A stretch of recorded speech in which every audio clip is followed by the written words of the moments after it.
Армысыңыздар, қазақ елім. Мен бүгінгі айтқым келіп отырғаны ойланайық, ойлайық, оянайық. Бұл қазақ елінің азаматтарына, азаматшаларына айтқым келіп отыр. Біз бұл өмірге келгеннен кейін, қазақ болып туылғаннан кейін, біздің міндетіміз елімізді қорғап, атадан қалған аманатты келешекке беру. Біз міндеттіміз. Сондықтан осы міндетті дұрыстап атқаруға өзімнің осы қатарластарымды, құрбыларымды, осы елде өмір сүріп жатқан жандарға айтқым келеді. Азамат-азаматшаларына. Біздің міндетіміз келешекке деген. Сыртқы жаулық көздерден елімізді қорғау. Және мынау шіріген жүйе, Назарбаевтың жүйесін құлату. Сыртқы көздерден қорғау деген себебім қазір біліп жатсыздар, естіп те жатсыздар.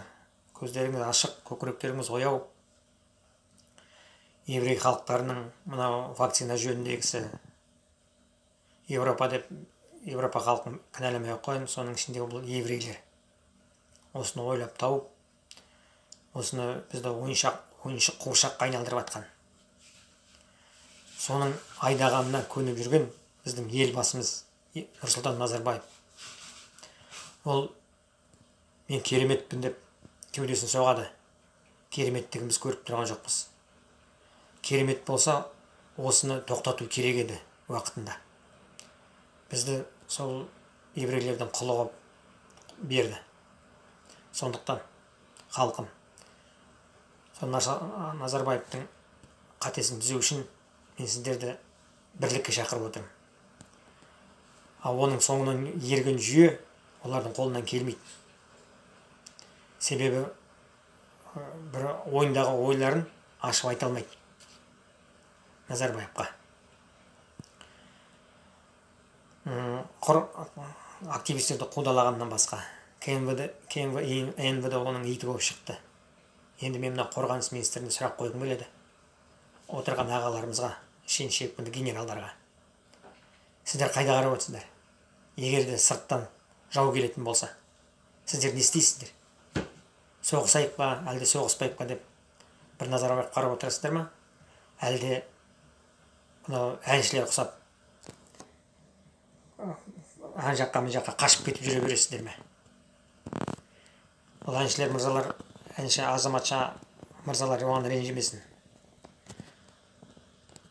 Спортшыларға да айтатын ойым осы. Ақын жазушыларға да айтатын, журналистерге енді рахмет. Ол халықтармен бірге жүр. Әлде бұл ел жалғыз қара халыққа керек па? Бұл еврейлер өзі біздің бәріне байлығымызды, бүкіл немізді ұрлайтын қазба байлықтарымызды, дәстүрлерімізді аяқ асты қылып, нешеде ойға келгендерін істеп жатыр. Біз осы 21 ғасырдың туылғаннан кейін олардың осындай саяси соғысына төтеп беруіміз керек. Қолымызға шоқпар қылыш алмағанмен де, автомат алмай-ақ, бейбіт жөнінде. Біздің сұрап жүргеніміз активистердің жан айқайы осы ғана. Сондықтан халық ойланыңдар, оянайық. Бір депутаттарға ғана керек емес бұл. Бұл бәрімізге керек нәрсе. Назарбаевтың жүйесі деп тұрғаным, ол мына вирусты әкелді, міне ойбай карантин деп бәрін ашып жауып келді де өзінің ыңғайына келгенде карантинді ашады, ыңғайына келгенде карантинді жабады. Бұл не? Бұл не сұмдылық, масқаралық. Кеше ғана ойбай карантин ашылсын деп еді, міне туған күні келіп, Астана күні деп қайтадан жауып отыр. Бұл халықтан қорқады деген сөзі. Қорқау қасқыр сияқты. Халқым өлімнен қорқпау керек. Үлкен кісілер айтатын, өлімнен хабарың болсын деп. Өлімнен хабары жоқ адам жаны аспанға кетпейді, жұмаққа да ешқайда бармайды. Екі ортада қалады, жермен екі ортада қалады деп айтатын үлкен кісілер. Сүйегіміз жерге, жанымыз аспанға кетсін десек, біз өлімнен қорықпауымыз керек. Қайта өлімге деген құштарлығымыз, оның ар жағында не бар екенін білгіміз келіп тұру керек. Өйткені біз адамбыз. Біз біліп көргенде үйреніп отырамыз. Абай атамыз айтқандай, үйренді жиренді. Үйреніп біліп. Абай атамыздың теңі сөздері көп. Маңдайдағы көз құрғанда без, егерде көкірек көзің оянбаса дейді. Халқым көкіректі ояту керек, ояну керек, ойлау керек. Мынау сот жүйесі ұқсап, 7 жыл оқи ма, прокурор мырзалар қанша оқыса да ойындағы ойларын айта алмай, бір Назарбаевтың айтқанынан шыға алмайды. Қандай сот өз шешімін шеше алмай Назарбаевқа қарап отыратын, соның жүйесіне қарап отыратын. Соған мына генерал мырзаларды кіріп кетіп жатыр. Мен мына генерал мырзалар қорғаныс министрі елді сыртқы жаудан қорғайды деп ойламаймын. Себебі олар өзінің ойындағы, өзінің көріп тұрған ісін айта алмайды. Мынау бұлай, мынау ақ, мынау қара деп. Сондықтан халқымды, елімді, қазақ елін аман алып қалу үшін қарумен емес, бейбіт жөнінде осындай жан айқаймен, жан өзінің ойын, пікірін білдірсін деп шақырып отыр. Мына активистер доғарсын деп. Жұлдызбы деп спортшыларды, әншілерді жұлдыздығын көрсетіп, ой, мен жұлдызбын деп аспаннан түспейді, бірақ елге деген бірді түйт деген бір жан айқай жоқ. Қайта кешегі бір ютубта, ватсапта актер мырзалар шығып жатыр, рахмет оларға да. Кеше Бекболат мырза Тілеухан әдемі бір-екі сөздер айтты вакцинаға қарсы. Оны алды да жапты. Енді ол кісі түсінді-ау деймін, дүние боғын. Абайдың дүние боқ деген фразасын дұрыстап жіктеп берді. Дұрыс, дүние боқ, ол бәрі біледі. Ертең өлгенде жататын жеріміз, баратын жеріміз. Ені 1,5 метр болса, ұзындығы мен биіктігі 2 метр деп алсақ, соның өзі бізге жетеді. Сол жер бізге жетсе, соғанда жетпей қаламыз-ау негізі. Мына қалпымызбен. Оның себебі тағы мынада. Еврейлер Алматыда адам өртейтін аппараттарда қойдырып, келешекте адамның күрін шығару, өртеу ойларында болып тұр. Оған да келе жатырмыз. Сондықтан халқым өлімнен қорықпау керек. Қайта өлімге құштарлану керек. Қазір өлсек, сүйегіміз жерде қалады, жанымыз аспанға ұшады. Мен бүгін өлмей қойын, ертең өлем деген болмайды ол. Міне Назарбаевтың ісі сол болып тұр. Қоршалып отыр. Ананың тыңдап, мынаның сөзін тыңдап, өз істемей, біреудің жендеттерінің қолдары арқылы. Жендеттер бұны түсініп те отырған жоқ. Ертең оның артында сұрау бар екен. Сұраусыз нәрсе болмайды, халқым. Бәрі сұралады. Сен осы дүниеде дұрыстап өткен шығарсың, керемет болып. Бірақ сенің ұрпағыңнан сұралады. Ол дүниеден келе жатқан, былай айтқанда, баспалдақ болып келе жатқан жүйе, тәжірибе. Үлкен сұрасаңыздар, байдың балалары қайткен күйде де ертең шекпеннің балалары, байдың балалары, көргеннің балалары ертең өз шама кезінде құлайды. Наоборот, жетім жесір балалар, қиыншылық көрген балалар жоғары қарай. Өйткені өзі Назарбаевтың өзі айтқан пирамиданы қойған кезде конвекция, мықтылар жоғарыға түседі, астында осы картаға айналып жүреді деп. Соның бірі Назарбаевтан өздеріңіз көре беріңіздер. Қандай қойшының баласы еді, қой баққан деп, мен оны кемітіп жатқан жоқпын. Қазір қойшы таба алмай жатырмыз. Сондайдан шыққан міне қазір қандай, оны көрмеген адам құсап отыр. Сондықтан оның ұрпағы ертең былай келіп, қайта мына жетім жесірдің балаларының ұрпағы жоғары қарай барады. Сондықтан мына ата бабаларымыз алақанымыз аман болсын десе, аяқ қолым аман, алақаным болса жемтігім өз қолыммен, өз адал еңбегімде дейтін. Сол адал еңбегімізбен осы аяқ қолымыздың амандығын шүкіршілік етейік. Сол шүкіршілікпен осы ата бабамыздан қалған, бізге қалдырған жерімізді сол ұрпағымызға беруге жазсын. Сондықтан мен айтылып жатқан әңгіме бұл спортшыларға да, әншілерге де. Бүгін өлең айттым, ана жерге барып, кеше шегіртке деп намыстарыңызға тиіп бәленбай айқай шу шығардыңыздар. Сол айтайын деген. Мынау тағы да қосарым. Карантин, вирус деп тағы да бесінде жаптырып жатсыздар. Ол енді айдан анық нәрсе болып тұр ғой, туған күн өткізіп алғаннан кейін ертең ашылады. Неге алтысынан кейін ашпайды, жаппайды, жапқыш болса? Ол көкірек ояу адамға көз жауық болса да осы жетіп жатыр. Түсінікті адамдарға. Бәленбай жыл оқымай-ақ. Оқудың қазір керегі жоқ. Салыстырмалы жүйеде салыстырып отырсаңыздар да, біз өзбектен қалып қойдық. Өзбек ағайындарды. Керемет біз ойбай ана мынау деп отыр едік. Оның бір істегенін істей алмай жатырмыз. Назарбаев керемет болса, соларды істеп, халқын ойлау керек еді. Ойламақ түгіл өзін қамын ойлап, өзім қалай өлмеймін деудің амалын ойлап, содан шыға алмай жатыр. Ол мумия бола алмайды бәрібір. Ол бәрібір сүйегі жерге барады. Елі өртеледі, елі сүйегі барады, жаны ұшады, жаны шырылдамасын десе. Активистерді халқын қолдаңыздар. Оларды қудалауды доғарыңыздар. Бір-бірімізді жамандап, бір-бірімізді қаралағаннан біз ештеңе таппаймыз. Қайта бірігіп, бір жағадан бас, бір жеңнен қол шығарып, бір-бірімізге демеу болып, осы жүйені құлатқанда болды, қылыш алып, мылтық алып соғысу емес.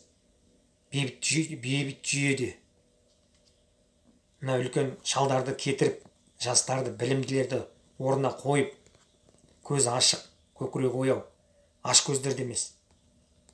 Сондай мақсат болу керек. Осы жүйені, ескі жүйені құлатып, жаңа жүйені келгенін мен талап етемін. Мен анау партия дегендерді өзі түсіне қоймаймын да, түсінгім келмейді да. Білмеймін, ол партия деген ол жікке бөлу, жік-жікке бөліну. Сондықтан мына кешегі өткен Заманбек Нұрқаділов, Алтынбек Сәрсенбаевтар, бұл кісілер халықтың жүрегінде қалды. Мына кешегі активист бауырымыз Ағаділ, Дулат Ағаділ, Ақтөбеде кеше қайтқан. Ол кісілерді халықтың жадында алтын адам болып қалды. Халықтың жүрегінде қалды осы. Сіздер болса жүйені құлатып атқан кісілер. Сіздерден ештеңе, арттарыңыз ештеңе қалмайды. Оны көріп отырсыздар. 30 жыл басқарып, қазір Нұрсұлтан мырза боқтаудан басқа, қарғаудан басқа ештеңе естіп жатқан жоқ. Оны қазір бесікте жатқан белден шыққан баланың өзі қарғайды. Солмасында 30 жыл басқарған керемет болғаны, бізді керемет қылғаны. Бұрын үлкен кісілер, әкелеріміз марқұм айтқанда қой құрсыншы, керек жоқ. Заманымыз тыныш қой дей қайта басу айтатын ек. Сөйтсем ол кісілер алтын екен. Сол кісілердің қатарлары мен естіп жүрдім бала кезімде, бірақ айта береді дейтін едік. Сөйтсе ол кісілер елді ойлаған екен. Сол сияқты ойлаған Заманбектерді атқызды, Нұрқаділовтерді Заманбек Нұрқаділовті атып, Сәрсенбаевты оны бүкіл халық біледі, ол ертең ашылады, ашылмайтын нәрсе болмайды. Қазірдің өзінде оның іздеуі болып жатыр. Мына өлтірген жендеттерге айтарым, бұлай құтылам деп ойламаңдар. Өлтіресіздер, мен түсінемін. Өйткені сіздер айтақтаға еретін ит қанасыңдар. Сіздердің өздеріңіздің бастарыңыз ойлайтын ештеңе болмай тұр. Соның айтқанымен істеп өтсіздер, бірақ оның ертең сұрауы бар. Осыдан сен құтылдым деп ойлаған шығарсың, бірақ ұрпағың соның зардабын тартады. Ол жаңа айттым, жоғарыдан келе жатқан жүйе, тәжірибе, бір-біріне айтылып келе жатқан. Менің бір әкем марқұм өлер шағында алдында бір кітап беріп еді, Қабуснама деген. Сонда 8-ші ғасырдың кітабы екен, перзентіме деп жазып кеткен. Сонда Қамуснама деген кісі өзі бұлай ақылды парасатты кісі болған, сол балама жазып кетейін бұның айтқандан гөрі деп жазып кеткен. Сонда бізде қандай мәдениет болған 8-ші ғасырда. Анау мен өзім арқалық жағым тумасымын. Кеше біз жақтан да, ел жақтан да алтын адамдар шығып жатыр. 6-7 ғасырға тиесілі. Сонда біздің ата-бабаларымыздың қандай мықтылығы. Біз не? Солардан тараған ұрпақ осындай жасық болдық па? Сол кісілердің бізге қалдырған аманатын біз қалай келешекке қалдыра алмаймыз? Неге ұйықтап жатырмыз? Неге оянбаймыз? Бір мезгіл өздеріңіз сұрақ қойыңыздаршы, мен бүгін не істедім, не қойдым? Менің міндетім не? Не істеуім керек? Не істедім? Келешекке не қалдырам? Ертең ұрпағым менен сұрағанда мен не айтамын? Деген ой келе ме? Мен өз басымда ол ой әйдік жегедей жейді. Мен қазір осы көз тірісімде ол ұрпағымда біреудің құлы қылғым келмейді. Өз елгенде сұлтан болғанша өз елің бұлтан бол деген. Бұл қазақтың қай сөзін алсаң да мықты. Тазабек ол кісі де осы ақын жігіт қой, кішкене елді алдыға тартама деп ол наоборот керісінше тоже сол жүйеден шыға алмай, Назарбаевтың жүйесінен. Мына қызметкерлерді, милиция мырзаларды халыққа қарсы қойды. Оның да обалы ертең ол келеді, оны Тазабек біледі, біліп те тұр. Мына діндарларға да айтарым. Наоборот, керісінше елді бірлікке шақырып, жоғары жаққа үндерін жеткізудің орнына сіздер осы бір жүйенің ғана қолдайсыздар. Бұл ойыншық болды. Дін қайда жатыр, үкімет қайда жатыр? Үкімет неге дінге араласады? Дін неге оған басып айтпайды? Ол коронавирус жап десе жаба салады, жұма намазда. Ол қайта Аллаға сүйеніп, бір Аллаға сүйеніп, сәудеге жығылсаңыздар, осы Алладан сұрасаңыздар, кешірім болады демейтін безіңіздер. Қайда кешірім? Неге сіздер қайта оған басып айтып, бұл болмайды, бәрі өлесің, бәрі өлім келеді, оған Назеке сен қайта бейт, осы өлер шағыңда шама болса да бір елге қызмет жасап кет, болды ғой 30 жыл ұрлағаның деп айта алмайсыздар ма? Сондықтан осы негізгі кінә жүйеден, оны басқарған Нұрсұлтан Назарбаевтан. Енді сол қатені түзетуіміз керек, елім, халқым. Сондықтан біздің міндетіміз келешекке осы жүйені дұрыстап жеткізу, қалдыру. Еврейлердің айтқанынан, айдағанына көніп жүре бермей.